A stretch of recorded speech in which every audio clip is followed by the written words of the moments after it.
दुनिया के एकमात्र ऐसे योद्धा जिन्होंने स्वयं हनुमान जी को हराया था। आखिर कौन थे वो शक्तिशाली योद्धा जिनके सामने पवन पुत्र हनुमान जी भी नहीं टिक पाए थे। नमस्कार दोस्तों, स्वागत है आप सभी का एक बार फिर से। दोस्तों, इस वीडियो में आगे बढ़ने से पहले हमारे चैनल को सब्सक्राइब अवश्य करें और बेल आइकन जरूर से दबाएं। हनुमान चालीसा की एक चौपाई में वर्णन मिलता है, चारों युग प्रताप तुम्हारा, हो ये प्रसिद्ध जगत उजियारा। अर्थात हनुमान जी को चारों युगों में कोई परास्त नहीं कर सकता, ना ही कोई उन्हें युद्ध में हरा सकता है। लेकिन आपको जानकर आश्चर्य होगा, एकमात्र ऐसे योद्धा भी थे जिन्होंने हनुमान जी को हराया था। तो चलिए दोस्तों, जानते हैं आखिर कौन थे वो खास योद्धा। पद्म पुराण और स्कंद पुराण में एक खास कथा का वर्णन मिलता है। कथा के अनुसार जिस योद्धा ने हनुमान जी को हराया था वो कोई और नहीं बल्कि एक तपस्वी मच्छिंद्र नाथ जी थे। जी हाँ, मच्छिंद्र नाथ जी, जो कि एक बहुत बड़े तपस्वी थे जिन्हें मंत्रों की सिद्धियां प्राप्त थी। इन पर स्वयं भगवान शिव की कृपा भी थी। ये जो कहते थे वही हो जाता था। एक बार मच्छिंद्र नाथ जी रामेश्वरम आए और भगवान राम द्वारा निर्मित राम सेतु को देखकर बहुत ही भाव विभोर हो गए और भगवान की भक्ति मन में धारण करके समुद्र में स्नान करने लगे। तभी वहाँ पर वानर के वेश में उपस्थित हनुमान जी की नजर उन पर पड़ी। हनुमान जी जानते थे कि मच्छिंद्र नाथ जी बहुत बड़े तपस्वी हैं। फिर भी हनुमान जी के मन में मच्छिंद्र नाथ जी की परीक्षा लेने का विचार आया। परीक्षा लेने के लिए हनुमान जी ने अपनी लीला आरंभ करी और जोर जोर से बरसात होने लगी। ऐसे में वानर रूप धरे हनुमान जी बरसात से बचने के लिए पहाड़ पर एक गुफा बनाने का झूठा नाटक करने लगे। वो ऐसा इसलिए कर रहे थे ताकि मच्छिंद्र नाथ जी का ध्यान टूटे और उनकी नजर हनुमान जी पर पड़े, और ऐसा ही हुआ। कुछ ही समय बाद मच्छिंद्र नाथ जी की नजर स्वयं उस वानर रूपी हनुमान जी पर पड़ी। तब मच्छिंद्र नाथ जी ने उस वानर से कहा, हे वानर, ऐसी मूर्खता क्यों कर रहे हो? प्यास लगने पर कुआं खोद रहे हो, जबकि तुम्हें इसके लिए पहले से ही प्रबंध करके रखना चाहिए था।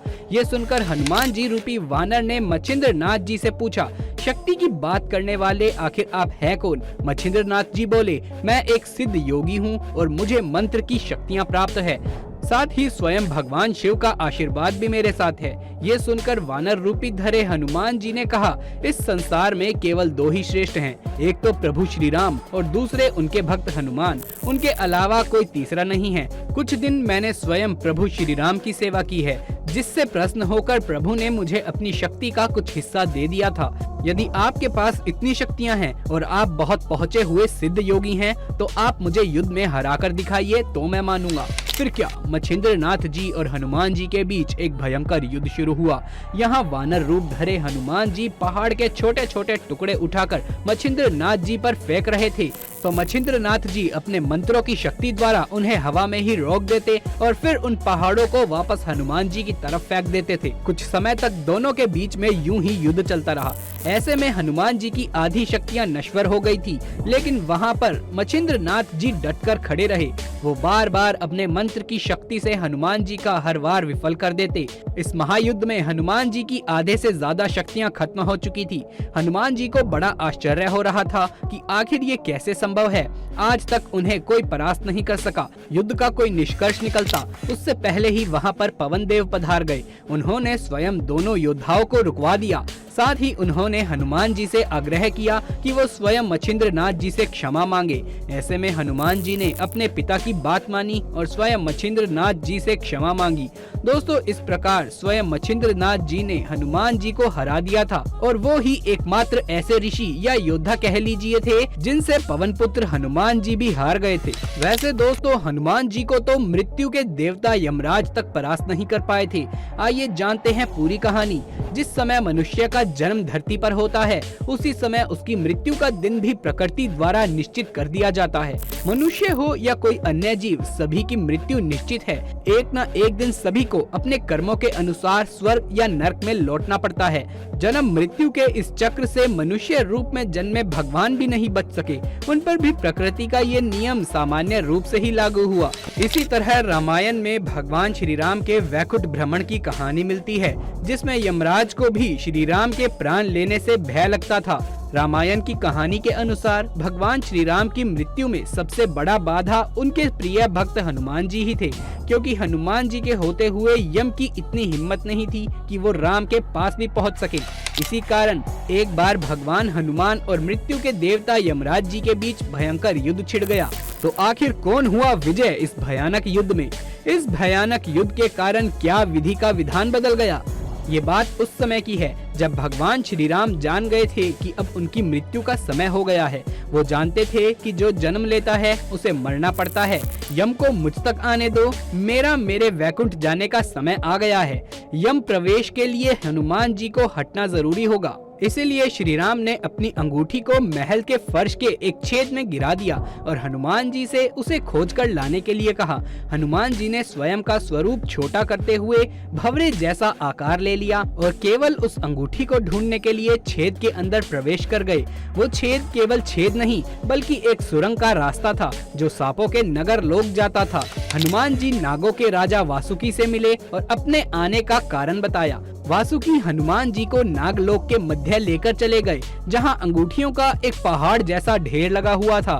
यहां आपको श्री राम जी की अंगूठी अवश्य मिल जाएगी, वासुकी ने कहा। हनुमान जी सोच में पड़ गए कि वो कैसे ढूंढ पाएंगे क्योंकि ये तो भूसे में एक सुई ढूंढने के जैसा है। लेकिन सौभाग्य से जो पहली अंगूठी उन्होंने उठाई वो श्री राम की अंगूठी ही थी। आश्चर्यजनक रूप से दूसरी अंगूठी जो उन्होंने उठाई वो भी श्री राम की अंगूठी ही थी। वास्तव में वो सारी अंगूठी जो उस ढेर में थी वो सब श्री राम की अंगूठी थी, सब एक जैसी ही थी। इसका क्या मतलब है? वो सोच में पड़ गए। वासुकी मुस्कुराए और बोले, जिस संसार में हम रहते हैं वो सृष्टि व विनाश के चक्र से गुजरती है।